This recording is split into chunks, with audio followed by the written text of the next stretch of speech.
My sister-in-law took my custom wedding dress to wear as a Halloween costume and returned it completely ruined.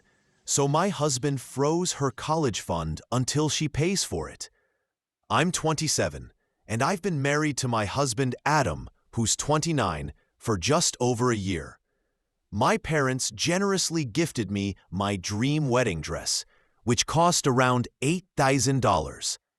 It was a beautiful, custom-made lace gown, tailored specifically for me, and it even included pieces of my mom's and grandma's dresses sewn into it for sentimental value. I deeply cherish that dress and always planned to keep it forever, maybe even pass it down one day. After our wedding, I carefully stored it in a protective garment bag inside the closet of our guest bedroom. Adam's younger sister, Becca, is 19 and currently in her first year of college. She lives nearby on campus, and the two of them are quite close. Adam practically helped raise her since there's a 10-year age gap. He even set up a $50,000 college fund for her, which he personally manages.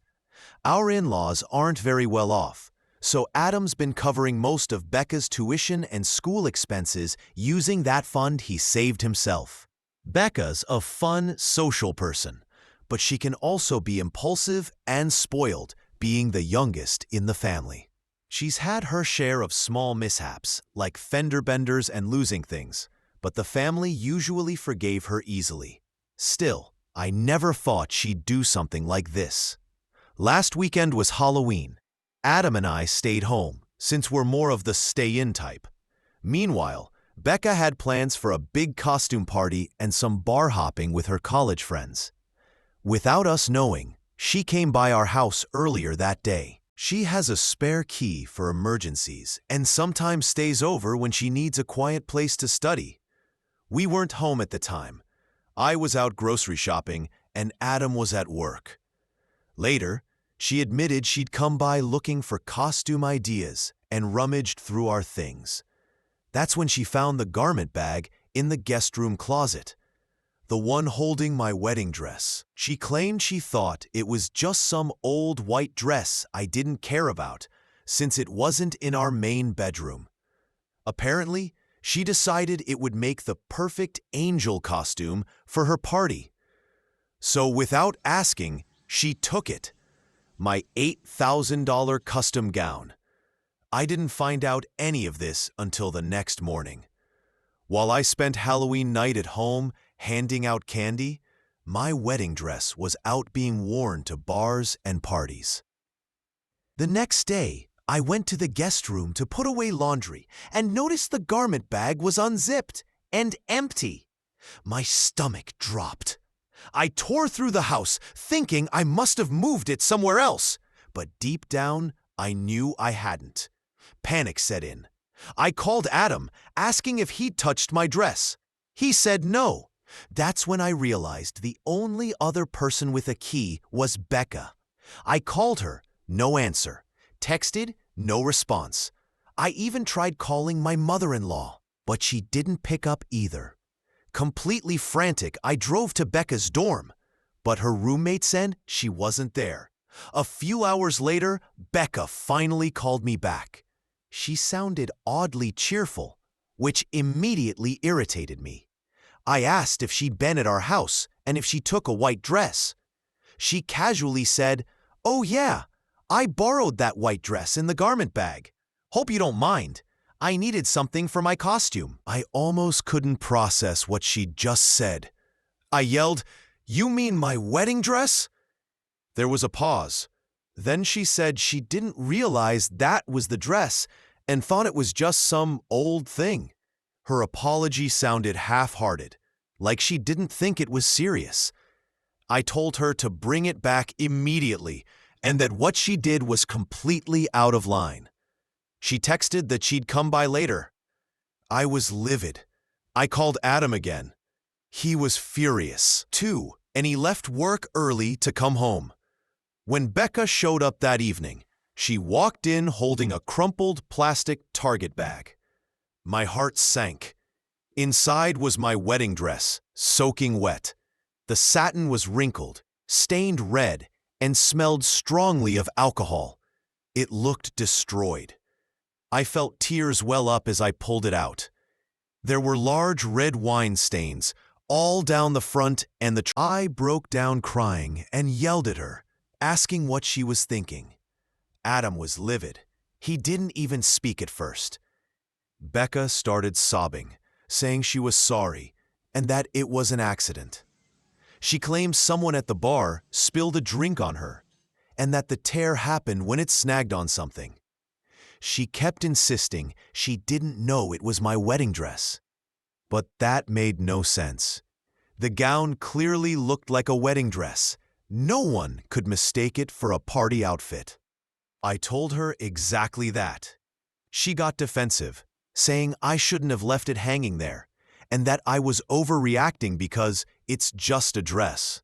That made me furious. I told her it wasn't just a dress. It was something priceless to me and my family. Even if it had been a cheap thrift store find, she still had no right to take it. Adam finally stepped in and told her to leave. She stormed out crying. I admit I shouted after her that she owed me $8,000 for the dress. She yelled back that she didn't have that kind of money and that I was crazy for expecting her to pay. I told her to figure something out and slammed the door. Not my proudest moment, but I was devastated. That night, Adam and I sat staring at the ruined dress. I cried, and he tried to comfort me, though I can see he was furious too. That gown wasn't just fabric. It represented family, memories, and love. Adam, usually calm and patient with Becca, said quietly, "I'm not spending another dime on her until she makes this right." I hadn't even brought up money or her college fund. This was completely his idea. The next day, my mother-in-law finally called back. She'd heard about what happened. She started off sympathetic, saying she was sorry, but quickly moved to defending Becca. She said Becca was young, didn't realize it was my gown, and made a dumb mistake. I told her it wasn't a small mistake. It was a massive breach of trust. At the very least, she needed to pay for or replace the dress. My mother-in-law then said, "Well, the dress was a gift from your parents, so it's not like you lost any money." That stung. I explained it wasn't about the money. It was about what it meant to me. She even said it's not like you can wear it again, which honestly made me snap.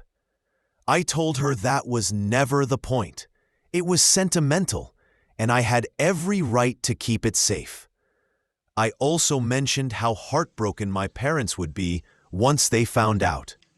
Then she shifted the conversation to how Becca was terrified that Adam might cut off her college funding. Becca had gone crying to her, saying her brother was trying to ruin her life over a mistake.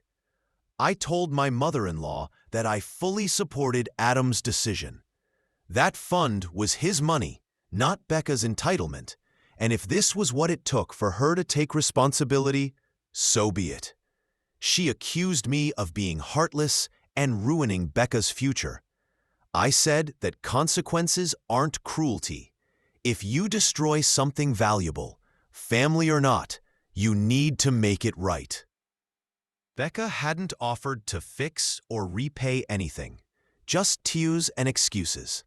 My mother-in-law said Becca had no job, so where would she get that kind of money? I told her that wasn't my problem. Maybe her parents could help, or she could take out a small loan. The call ended badly, with her saying I was being unreasonable and that she'd talk to Adam. Adam was completely firm. He told his parents that he wouldn't touch Becca's college fund until she resolved this. The money isn't legally hers. It's in his account, and he's been paying her tuition directly each semester. He said he'd already paid for the current term, but after this, no more payments would be made until she took responsibility. Now the entire family is upset. Becca's been sending me messages, apologizing and begging us not to take away her education, but in the same breath calling me heartless. My in-laws and even some extended family have taken her side, saying we're being too harsh. One aunt even said I was ruining family relationships over a piece of clothing. All of this has really taken a toll on me. I feel torn, guilty that Adam's in conflict with his family, but still so angry at what Becca did. Honestly, I believe people sometimes only learn through real consequences. We gave her a chance to make things right, but all she's done is cry that it's too hard. If it were entirely up to me, I'd settle for her covering cleaning and preservation costs, maybe a few $100s, and giving a heartfelt apology. But Adam insists that she needs to truly grasp the seriousness of what she did. Until she does, he refuses to back down. Am I wrong for being this upset and refusing to just forgive and forget? I didn't expect my story to gain so much attention, but I truly appreciate everyone who took the time to respond. Reading the comments and advice was both comforting and eye-opening. Most people agreed that I wasn't in the wrong, which honestly helped me feel less guilty. My in-laws had made me start doubting myself, but seeing so many people validate my feelings made a difference. A lot has happened since then, and I want to share several updates and answer some common questions people asked. 1. Why was my wedding dress in the guest closet, and how did Becca not realize what it was? After our wedding, I stored my gown in its garment bag in the guest room closet because our master closet is quite small. I didn't want the massive garment bag taking up space, and, in a way, I liked keeping it a little hidden so that maybe one day, during an anniversary photo shoot or event, I could surprise Adam by wearing it again. The dress was in a professional bridal garment bag from the boutique. Clearly not some random white dress. Becca had never helped with wedding preparations, so maybe she didn't recognize the bag. Still, the gown literally had my name stitched on the inside. She claimed she didn't open it completely until she got back to her dorm and assumed it was a formal or fancy white dress. I find that hard to believe, but that's her story. 2. Did Becca have permission to enter our home or take anything? Becca has a spare key, but it's meant for emergencies or if she needs a quiet place to study. We've always been okay with her stopping by occasionally, but she usually lets us know first. This time, she didn't. She didn't ask to come over, let alone take something. So no, she had absolutely no permission to enter and remove anything from our home. In the past, she's borrowed things like jewelry or sweaters with permission, but never something without asking. What she did was completely out of line. 3. About the $50,000 college fund. To clarify, that fund belongs entirely to Adam. He started it after landing a well-paying job, wanting to help his sister through college because their parents have always struggled financially. The money is in an account under his name, not Becca's, and he pays her tuition directly each semester. It's not an official trust fund or anything legally binding. It's his personal savings, set aside for her education. Our in-laws didn't contribute to it, although they sometimes help with smaller expenses. So yes, Adam has every right to withhold it if he feels it's appropriate. Did I tell my parents, the ones who gifted me the dress? Not right away. I didn't want to upset them until I knew whether the dress could be saved. I told my mom there had been an accident, but avoided the details. She was upset, but tried to stay calm. If the damage turns out to be permanent, I'll have to tell them everything. But for now, I'm handling it quietly with Adam. Can the dress be repaired? We took it to a highly recommended bridal restoration specialist the day after the incident. Unfortunately, they warned us that red wine on delicate fabrics is one of the hardest stains to remove. They've been working on it, but the prognosis isn't good. Even if the stains fade, the fabric has weakened from being soaked, and the tears in the chiffon and tulle are difficult to restore. Best case, it'll be wearable, but still marked. Worst case, it's beyond repair. Either way, it will never look like it did on our wedding day. The family meeting. 2 days after the incident, my mother-in-law invited us to her house for a family discussion. She said it would be better to talk things through in person instead of over calls and messages. I was still angry and heartbroken, but Adam and I agreed. When we arrived, both of his parents were there, and Becca had come home from college for the weekend. We all sat together in their living room. Becca's eyes were red from crying, and she avoided looking at me. My mother-in-law started gently, saying, "We're all family, and we love each other. Let's try to handle this calmly." Adam stayed composed but firm. He said, "I'll stay calm, but I need to hear Becca acknowledge what really went wrong here." His tone made it clear that this wasn't going to be brushed aside. He asked Becca directly, "What were you thinking? Why did you think it was okay to go into our house and take something that didn't belong to you?" Becca started crying and said, "I don't know. I thought it was a party costume. I didn't think it was a big deal." I couldn't stay silent. I told her that even if it hadn't been my wedding dress, taking anything without permission was completely disrespectful. She muttered that she was sorry, but it didn't sound sincere, more like she just wanted the conversation to end. Adam told her that what disappointed him most wasn't only the dress, but her total lack of judgment. He reminded her that we had trusted her with a key and that she'd betrayed that trust. Becca kept apologizing, but shifted to excuses, saying she didn't realize it was that important and that she never meant to hurt anyone. My mother-in-law jumped in, trying to calm things down, saying she's young and made a stupid mistake. "You both have to show some grace." Adam looked at her and said, "Grace doesn't mean no accountability. She's 19, not a child. She should know right from wrong." I added that I would have been devastated even if she'd ruined a cheaper dress, because it's the principle that matters. Asking permission, respecting boundaries, and understanding value. Then Adam brought up the college fund.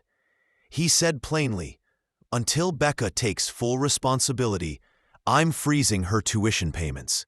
That money is on hold until she finds a way to make this right." My mother-in-law looked shocked and said, "Adam, you can't be serious. That could ruin her education." He replied, "She ruined something irreplaceable. She needs to understand actions have consequences. This isn't permanent, but I won't support her financially while she refuses to make amends." Becca started crying again, saying we were trying to destroy her life. My father-in-law stayed mostly quiet, though he looked uncomfortable and didn't defend her.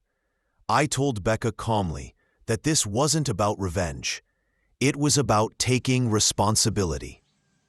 All she'd done so far was cry and say sorry. She hadn't offered to fix, pay, or replace anything. That's not accountability. My mother-in-law said Becca doesn't have money or a job. I responded that she could get one, ask for help, or come up with a payment plan, anything that shows effort. But expecting instant forgiveness after such a serious mistake isn't realistic. The conversation ended with tension still high. My in-laws clearly think we're being too strict, and Becca left in tears. Adam and I went home exhausted, but we both agreed we had done what was right.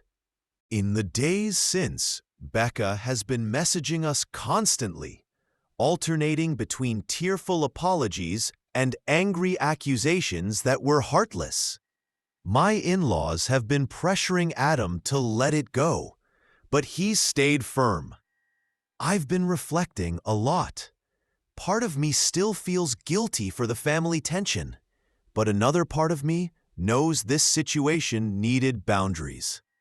Becca's never had to face real consequences before. Maybe this will finally teach her accountability. If it were up to me alone, I might have settled for her covering the cleaning costs and giving a genuine apology. But seeing how she's handled this, the excuses, the defensiveness, the blame, I understand why Adam is holding his ground.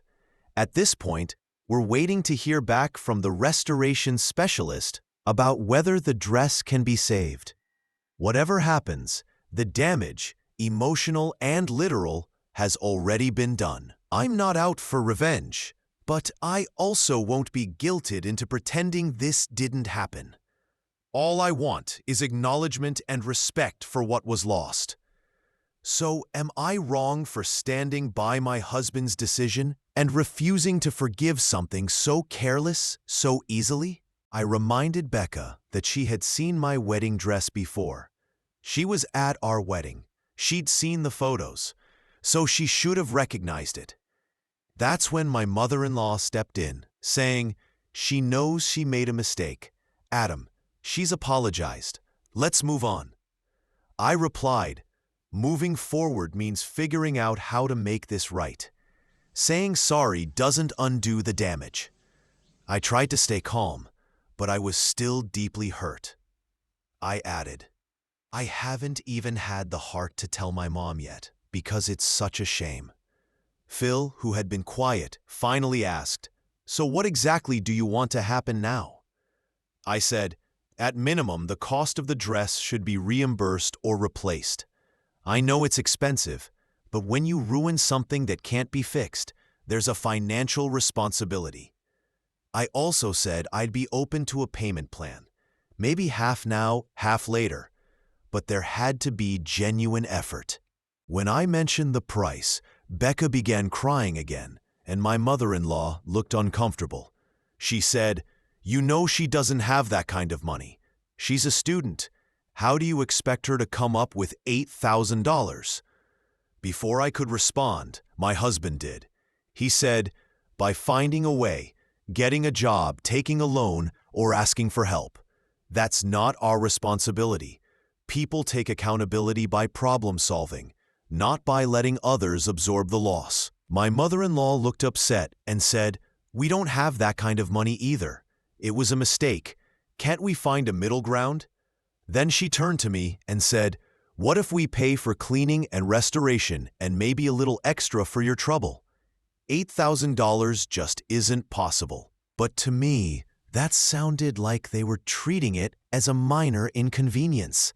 I said, "I appreciate the offer, but a few $100s and dry cleaning won't fix this. If the cleaner can't restore it, we're talking about replacing it or reimbursing its full value." It was custom made. Even an off-the-rack gown of similar quality would still cost thousands. That's when Becca broke down completely, crying into her hands. "I don't have that kind of money," she said. "If I had known it was your wedding dress, I never would have touched it. I'm sorry, but it's not fair. I didn't do it on purpose, and now I'm going to lose my college fund." That's when Adam finally lost his patience. He raised his voice for the first time and said, "You're right, you didn't mean to, but you still did it. And now you're more worried about your college fund than about the fact that you destroyed something irreplaceable? You call it unfair to face consequences? What would be fair? That my wife just forgets it ever happened?" Becca cried harder and said, "I said I was sorry." My mother-in-law put her arm around her and started tearing up too, saying, "Please, Adam, she's sorry. Don't take away her education. Think about her future." Adam replied, I am thinking about her future. If we let this go without consequences, what does that teach her? That she can do whatever she wants as long as she says sorry afterward? Real life doesn't work like that. If someone wrecked her car, would she accept an apology and walk away? Why should this be any different? Phil then said, Son, I understand, but we can't create money out of thin air, and neither can she. If you pull the college fund, you're only hurting yourself too. Do you really want your sister to drop out or take on massive debt? Adam answered, What I want is for her to take ownership of what she did. I'm not asking for something unreasonable. Until she shows effort to make this right, I'm not continuing to fund her education. If she chooses to drop out instead of getting a temporary job or loan, that's her decision. She's not a child. She made an adult mistake. By this point, we were all exhausted. We'd been at their house for nearly an hour, going in circles. The conversation kept repeating. They pleaded for leniency, and we held our ground that forgiveness doesn't mean zero accountability. It was emotionally draining. Finally, I suggested we take a few days to cool off and look into possible solutions. Maybe we could find a second-hand or sample dress that would reduce the cost. I also said I'd be open to a payment plan over a couple of years, or even have Becca help with work at my small business to repay it gradually. But I emphasized that what mattered most was a firm commitment from both Becca and her parents to handle the financial consequences of her actions. My mother-in-law said, We'll discuss it, but please, Adam, don't do anything hasty with the college fund. She needs to register for classes soon. Adam replied, That depends on Becca. If she comes up with a real plan to make this right, I'll reconsider. If not, she may need to skip a semester. That's up to her. The meeting ended soon after. Everyone was upset and drained. Adam and I drove home in silence, just trying to decompress. So that's where things stood after the face-to-face meeting. No final resolution, just tension and uncertainty. We made it clear that we meant business, and now we're waiting to see if they come up with a plan. Honestly, I'm not very optimistic given their reaction, but time will tell. A few hours after we got home, Becca texted me a long apology.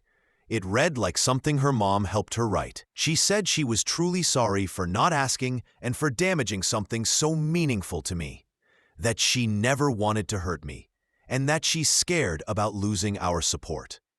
She also added that the whole situation made her feel like a terrible person and that she's having panic attacks about her future. I haven't responded yet. I'm still too upset, and I don't want to say something out of anger.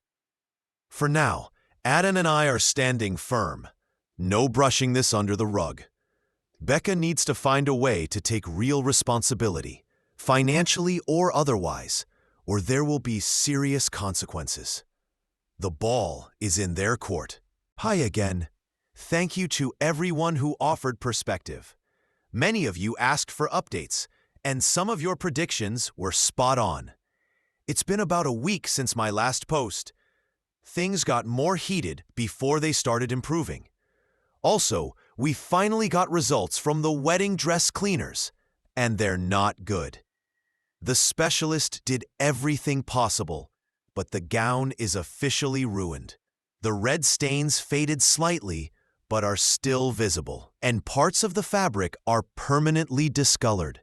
The material also shrank and warped from staying wet too long.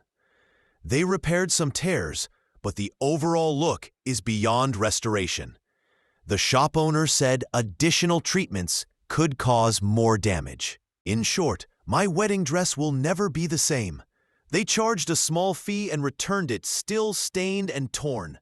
I actually cried again when I picked it up, but the shop owner was kind, saying red wine stains on wedding dresses are sadly common. So yes, it's a total loss. That news only reinforced that Becca or my in-laws need to cover the cost or replacement value. The cleaner even gave me a written report confirming that full restoration is impossible. Something that could help if we go the insurance or legal route. A few days after the family meeting, my in-laws went silent, probably to discuss everything privately. Adam and I took a break that weekend, went hiking, and tried to relax. But by Monday, things flared up again. Apparently, Becca had told some friends and cousins her version of events, which spread on social media. I started getting messages from mutual friends asking what was going on because they'd seen vague posts online. Someone, either Becca or one of her friends, posted something like, "When your own brother would rather see you drop out of college than forgive you for a mistake. Family can be cruel." She didn't mention the dress, but anyone close to us would know. It was frustrating because it made Adam look like the villain while ignoring her actions. Some of her friends commented things like, "That's so harsh," or "You don't deserve that." Adam was furious. He almost never engages in online drama, but he commented, "Interesting how you left out the part where you took and ruined something irreplaceable. Actions have consequences." Becca deleted his comment and blocked both of us soon after. Not long after, Adam started getting calls from relatives asking what was going on. He had to explain everything, and once they heard the full story, several family members apologized and told him he was right to expect accountability. Becca eventually deleted the posts, likely after pressure from family elders, but the drama had already caused damage. Soon after, my mother-in-law called. She sounded exhausted and emotional. She said, "We've talked it over and can gather about $4,000 if you give us some time. Would that be enough for you to stop all this and restore the college fund?" I said, "We appreciate the offer. If you can truly come up with $4,000, that's a start." But it wouldn't fully cover a replacement of similar quality. Still, I'm willing to consider that as long as Becca contributes something too, either through payments or work, and provides a sincere apology. Adam agreed and added that once that happens, he'd be open to releasing her college funds again, with some conditions. He made it clear that this wasn't about putting a price tag on the issue. It was about Becca learning responsibility. My mother-in-law said they'd planned for Becca to gradually pay them back for whatever amount they fronted. It sounded like they were really stretching themselves, but at least they were trying. We asked for a written plan, including a timeline and Becca's signed commitment to avoid future misunderstandings. Adam said once we receive that and the first payment, he'll unfreeze the college fund so she can register for classes. My mother-in-law seemed relieved. Later that evening, Becca sent me a heartfelt email. She apologized sincerely for the dress, for her earlier defensiveness, and even for the social media posts. She said she finally understood how deeply she had hurt me and that she was ready to take responsibility, even if it takes years to repay. She wrote that she values our relationship more than anything and regrets causing so much conflict. Her tone felt genuine. Adam and I were both impressed. I replied to thank her for her apology and said I accepted it. I told her I was still sad about losing the dress, but appreciated her sincerity and hoped we could move forward. Things finally seemed to be improving until one more small issue arose. Some of you suggested checking insurance, so I did. I realized my homeowner's policy might cover theft or vandalism, but I hadn't added a specific rider for valuable personal items like the dress. While I was discussing this with my sister, she jokingly said, "Well, technically, your sister-in-law did steal and vandalize it." Unfortunately, my phone's voice assistant recorded part of that and sent it as a text to my mother-in-law. She called immediately, upset that we were calling it theft. I quickly explained it was out of context and part of an insurance inquiry, not a legal accusation. After a short, tense exchange, she calmed down. Crisis averted. Right now, my in-laws and Becca are preparing a written repayment plan. It looks like they'll cover $4,000 up front, and Becca will repay the remaining $4,000 over time. They mentioned sending $2,000 soon as a good faith payment. Once that's done, Adam will release her college funds. We also discussed adding a non-financial consequence, maybe a volunteer project or financial literacy course, so she understands what $8,000 really means. That's still undecided, but the main thing is accountability and genuine remorse. So far, things are finally moving toward resolution.